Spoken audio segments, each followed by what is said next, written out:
Hey, what's up guys, it's Nick 2. Today I want to make a quick video showcasing what I think is probably the best early endgame Amazon build. Pretty much you can just slap this on the second that you enter maps and start doing very well. This video is more oriented towards a very budget-friendly early endgame version, so that even if you're SSF or you don't really have much currency to invest, you can kind of just slap this together with whatever and have some amount of success. I helped a friend set this up with basically less than 10 exalts worth of gear, and he was pretty easily able to do up to T10 maps. And the best part about it is that this build just absolutely ramps into endgame. A lot of people are having crazy success with it.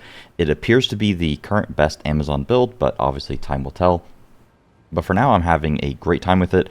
The map clearing is absolutely insane. The only downside is it seems like the bossing might be a little bit weaker later, but I'm pretty sure there's some ways to fix that, and I'm overall very excited for it. I really just wanted to get a budget-friendly, kind of early into mapping version of the build out there for you guys. Before I started to spend a lot of my currency and really juice it up, I kind of wanted to just showcase what I have going on right now and what you guys can attempt to emulate.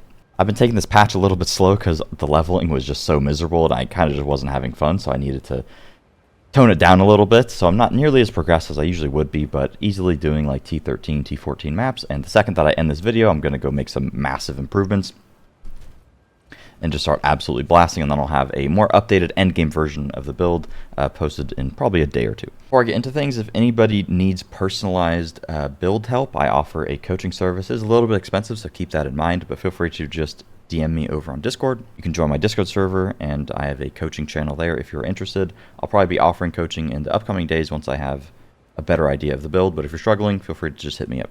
Not a leveling build, but I will have a link to a leveling build down in the description that you can follow if you're still in the leveling process. I'd recommend swapping to this pretty much right when you get to maps. You can easily swap to this and just blast.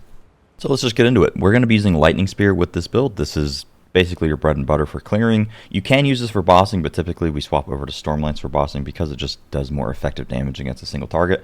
Lightning Spear is extremely good because it has a mechanic where it splits towards multiple targets when you consume a frenzy charge, and then it deals 50% more damage when consuming a frenzy charge, and then it also fires a whole bunch of secondary projectiles via the lightning bolts, which just do a lot of damage, and it's pretty much what enables the massive screen clear AoE. You can literally throw one Lightning Spear and have it kill mobs that are 2 screens away, which is pretty insane. We are then going to be pairing this with Infused Weapon to basically just give us additional damage. It just adds a little explosion at the end, and then we can slap some supports on it to give it a little bit of utility and to just buff our damage overall. Infused Weapon is going to be up pretty much all the time because we're going to have Frenzy Charges, and Frenzy Charges is the biggest enabler for this build. There's actually a couple different ways that you can generate them. One of the single best ways to do so is with using a unique called Kotoko's Current. Basically, this makes it to where any lightning damage that you deal is going to contribute to electrocution buildup, and then if you're electrocuting and you have Combat Frenzy on, you're basically just automatically going to be gaining Frenzy Charges simply by just throwing your Lightning Spear. However, as you can see, Kotoko's Current actually costs a little bit of money.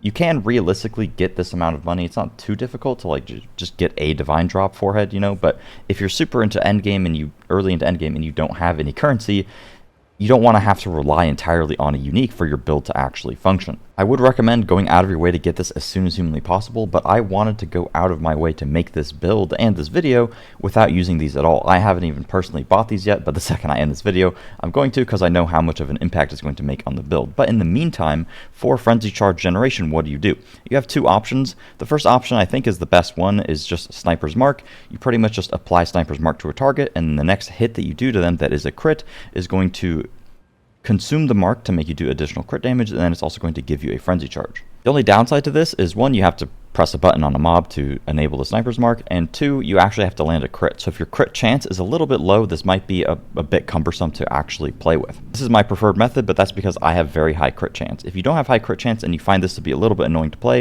you have another option, which is using the electrocute support, and then that's going to basically just give you the effect of Kotoko's, but it's going to just be directly on your skill. The downside to this is that it means whatever skill you're using cannot inflict shock itself, therefore you don't have access to the shock debuff, so you do a little bit less damage. You can either put this on Lightning Spear or Stormlance, and we'll talk about Stormlance in a second, but this is basically just going to generate your frenzy charges automatically. The downside is, like I said, if you put it directly on Lightning Spear, you're simply going to just do less damage with your spear because you're missing a support gem, and then you're also not inflicting shock anymore. What you could do alternatively, which I've tried a little bit and isn't too bad, is basically just replace Sniper's Mark with Stormlance. So when you're running at enemies, you just throw the Stormlance, hope that they get electrocuted, and then Lightning Spear. The electrocution takes a second to actually happen when it is on Stormlance, so I have found this to be a little bit less consistent than Sniper's Mark, but if your crit chance is very low with Lightning Spear, then I would recommend using the Stormlance instead, or perhaps just try out Electrocute on Lightning Spear itself. I would recommend just testing out those 3 different options there and seeing which one works for you. The benefit of using Stormlance with the Electrocute and throwing it first is that if you throw a Lightning Spear into a Stormlance, it just does a lot more damage. So if your damage is very, very low, this will just help you overall with clear speed. But Sniper's Mark, again, is more consistent when you have more total crit. Talk about how to get a very high crit chance in a second, but first let's talk about your Ascendancy nodes. So the first 2 Ascendancy nodes you want to put into Critical Strike. This just means you get a whole bunch of base crit based on how much accuracy rating you have, so we're going to stack a lot of accuracy rating with this build. The next 2 you want to get is Elemental Infusion, so you have access to the infused weapon, which again is just a lot of extra damage for us. The next 2 you want to get is Penetrate, and then you scale accuracy rating on your weapon, just get a whole bunch of flat fizz. If you do not have accuracy rating on your spear, such as having like up to 400, 500 roll flat on your spear, then you can omit the Penetrate nodes for now and instead go for Predatory Instinct. With my last 2 points, I'm either going to go Predatory Instinct for more damage, or for defense, I'm considering going into Stalking Panther and then using a pure Energy Shield chest. Talk more about that later. But for now, that's what I would go, just these 2 first, and then Elemental Infusion. So when it comes to supports, I am testing a lot of these, and I'm not at all, is my opinion, solidified on which ones I think are the best, but so far this has been working pretty well, and this is what I like. So on Infused Weapon, we have Blind. This is just so we apply Blind to enemies. Blind makes them have reduced evasion, which means that we technically have more accuracy against them. Therefore, this node, in theory, should give us more critical hit chance if the enemies are blinded. It's not significant, so I may swap this out later if I decide something else is better. Elemental Focus is just so that it does more damage. Magnified Effect is so that it has just a larger AoE, so it hits more mobs. And then I have Innervate, so that anytime this counts as killing an enemy, you get a 35% damage buff for your Lightning Spear or your Stormlance, which is pretty good. I'm considering in the future swapping out Elemental Focus and perhaps putting on Lightning Exposure into the infused weapon itself.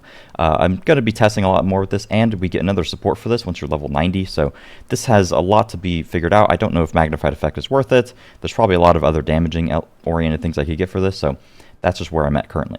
When it comes to Lightning Spear, this is probably in order of which ones I think are the best. I'll do it like this. For support, we have Volt. Volt is pretty insane, so basically it's going to add Chain.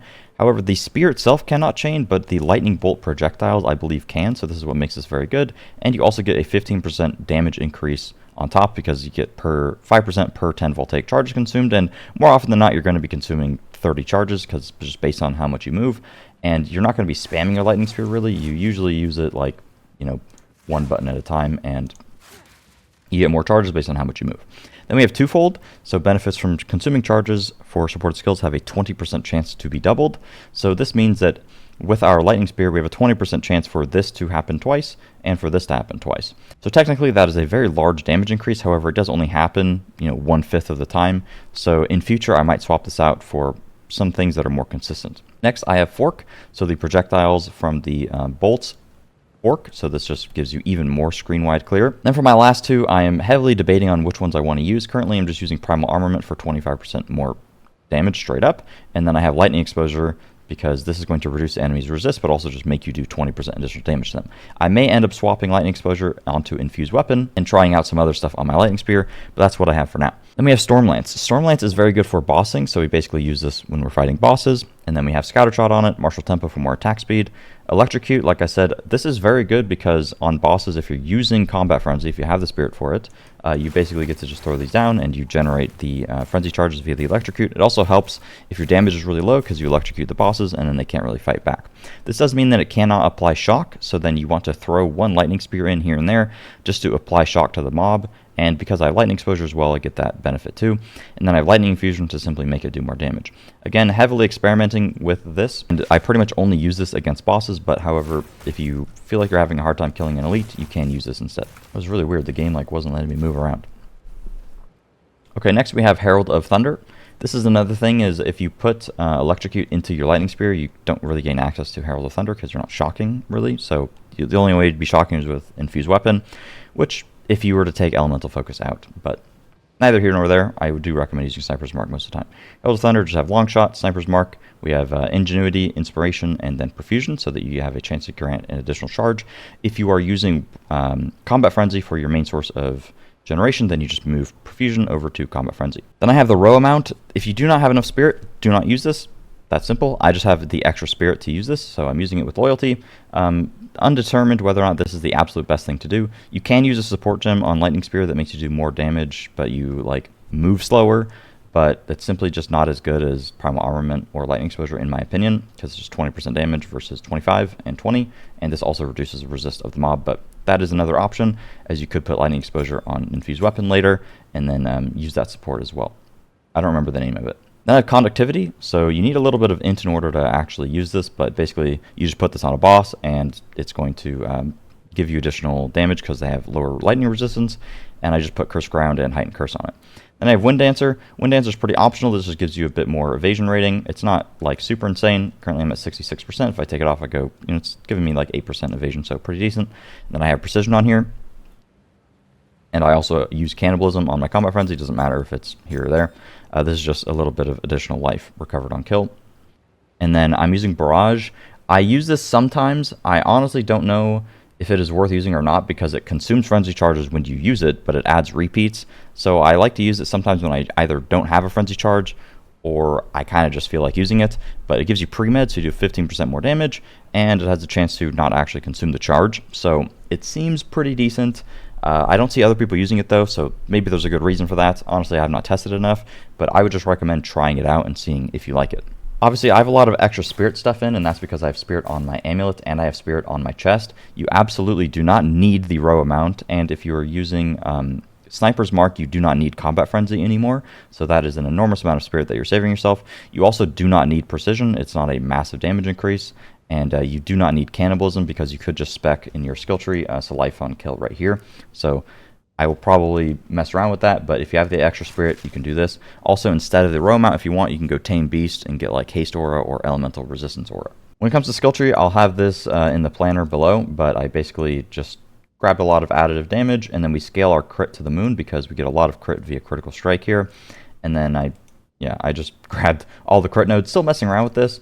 You get some evasion here, which I might swap out of at some point. A lot of crit nodes, herald nodes, accuracy, attack speed nodes, some lightning penetration. I might add lightning pen as a support at some point, but I'm not sure. I'm considering going up here and grabbing Wild Storm and Explosive Storm rather than these nodes and swapping around the pathing, but I still need to do a little bit of math on that. One thing that is somewhat important, I guess, is Electrocution. So you get a little bit of Electrocution build up here, so that when you're using Kotokos or the Electrocute support, you electrocute more frequently, and then the enemy takes more damage if they are electrocuted. Pretty efficient, 4 nodes for a 20% increased damage taken. Very good if using Kotokos, if not mandatory, but otherwise pretty strong. Overall, the skill tree is pretty standard. When it comes to gear and weapon, the most important thing is getting a weapon with a lot of accuracy rating. If you have the Penetrate node, if you don't have Penetrate node, not a huge deal. I would recommend going for as much flat physical damage as possible, and early into the build I would recommend using a Sea Glass Spear because it has a very high base crit, and if you have a very high base crit, then the benefit of Sniper's Mark is way more consistent. I said I would talk about crit, so I'll quickly talk about that. Currently my crit is, so I have 34% right here, but then I also am getting more via the estimated main hand crit chance from this node right here. In game it doesn't calculate it very well, so I have it all in a path of building here, so you can see my total crit. Mess around with the skill tree a little bit here. I was just doing the math on this, but this crit will be the exact same as what it is in game for me. So my crit chance currently is 66.7%, so 2 and 3 of my spears is going to crit and guarantee consume my mark. The reason that my crit is very high is because I have a lot of accuracy rating on my gear in general. I have a total of 12,200 accuracy, and that's because I have accuracy on pretty much every piece possible, and I have Lycosidae. This is absolutely not mandatory, and you can play without it. You can see that if I take it off, I'm going to lose a decent bit of accuracy rating right here, but if I show you in POB, assuming that this is accurate, if I take off my Lycosidae, you can see that my crit goes from 66 to 62. So I'm only getting like 4% crit, which seems relatively accurate when I compare it in game as well, because this value goes down by 10%.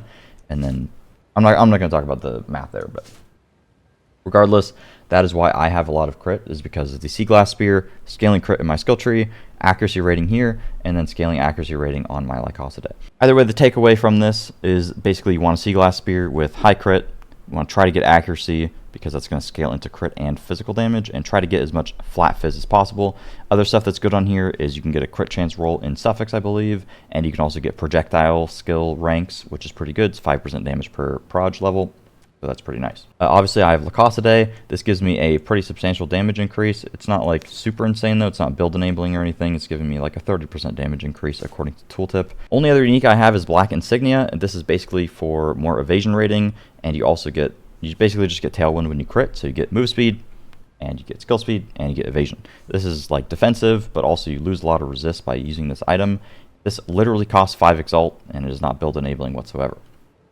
Otherwise, on a helmet, you just want like evasion, life, accuracy rating, try to fill out your resistances. The survivability on this build is pretty bricked, but I'm going to work to fix that. I think the main way to fix it is just with getting some evasion and then getting a lot of energy shield. But for now, I would just try to get evasion on pretty much every single piece. Try to fill out your resistances as much as possible. Mine's pretty bricked. Getting a buckler with a lot of resist and evasion is extremely good for this build. Lycosidae is kind of griefing my survivability, to be perfectly honest with you. And then like chest, evasion, resist, all you can get, and try to get like some amount of dexterity and intelligence. Dexterity is going to convert into more accuracy rating, so it's going to help out there, but also it's going to help you reach any requirements for like putting on a lightning spear high level or something like that. When it comes to rings, I have emerald rings because they have a lot of accuracy, but I don't think you need this long term. But early into the end game when you don't have much, it's good to get some. Try to get just like as much flat damage on your rings as you can. You can see that this one ring giving me this much flat damage is a massive impact to my damage, like 6k there. But the better spear that you get and the more flat that you get elsewhere, the less valuable that the flat is on your rings. And try to get a lot of resist. My resists are bricked. I would recommend going for amethyst rings probably, so you can get your chaos res up, because that is what hurts a lot. And otherwise you can try to get like life, dexterity, or intelligence if you need a certain amount of stat to reach a breakpoint to equip a weapon. Amulet, there's a lot of good stuff. I would go for accuracy rating, spirit if you need spirit, crit damage, crit chance, all attributes, some sort of resistances, levels of projectile skills. All of those are pretty decent. Still undetermined on the amulet. There is a unique amulet that means your crits penetrate all resist. Not sure if I want to go for that or not. Still need to do math to determine if that's good. And then gloves, you want Kotokos ideally. Otherwise you can just get gloves like mine that have a lot of high flat. You can see that gives me pretty good damage increase. Go for evasion rating, life, dexterity, HP. You can also get gain life per enemy hit, which is not too bad. Belt, just try to get as much resistance, life, and like strength on it. And then boots, move speed, evasion, try to get as much resistance as possible. Dexterity. I don't think you can get accuracy on boots, but I could be wrong there. That about sums it up. The build is pretty easy to play with. If you're having troubles like pressing your buttons in a proper order or anything, what I would try to follow is simply just Sniper's Mark, Lightning Spear, and then Sniper's Mark again, Lightning Spear, and then on bosses you just swap Lightning Spear for Charge Spear, and Storm Lance, and that's basically it. If you're having problems with crit chance, try to just get as much flat crit as you possibly can. Try to get a Sea Glass Spear, try to get ambush on your Lightning Spear or something, but having that much crit won't be super important. It is still the best way to scale your damage, but it won't be super important for generating frenzy charges once you get Kotoko's gloves. So I would just try to save up to buy Kotoko's, and then once you have Kotoko's, you can just stop using Sniper's Mark other than on bosses. You basically just get infinite frenzy generation via combat frenzy and just you electrocuting stuff, and it's very nice. When it comes to long-term goals for the build and kind of my ideas, I'm probably going to swap for bosses. I think you swap Kotoko's off and just use a normal pair of gloves. Potentially might use Hand of Wisdom in action for a lot of flat damage, but you need a lot of intelligence for that to be worth it. The biggest problem with this build, I would say, is survivability. A lot of stuff just one-shots you that's like on the ground. You can evade, a lot of projectiles and stuff, especially having block. But if anything does like area damage, you just take infinite damage unless you have a lot of life, because evasion just doesn't work against it, right? So I think the best solution is simply going to be, once you have the Ascendancy nodes, you go into Stalking Panther so that you have double evasion from boots, gloves, and helmet. This helmet also gives you a lot of evasion because you get 10 Tailwind stacks, and that gives you 15% evasion per stack, so 150% evasion. Pretty insane from this helmet. and then you double the evasion from the helmet and the boots. Unfortunately, Kotoko's doesn't have evasion on it, so this isn't going to be like super insane, but then you can enable using a chest piece that is pure energy shield. The downside is that you're going to need a lot of intelligence to make that work, but then that could make taking this node worth it, so you get accuracy rating equal to your intelligence. See if that's worth it or not, but you can get an energy shield chest with like, 900, 1000 ES, and then you can scale a lot of these nodes that have percentage ES, percentage evasion, these nodes as well here.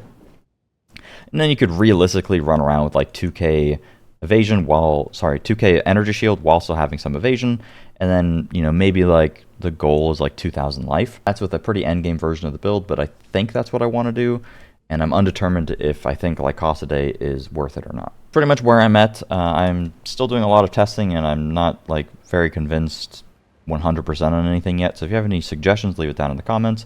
I figured I'd just make a quick video just kind of show you guys what I've been doing and what I would recommend if you're like really early into endgame and you're struggling. Yeah, that's pretty much it. Thank you guys for watching, and I will see you guys later.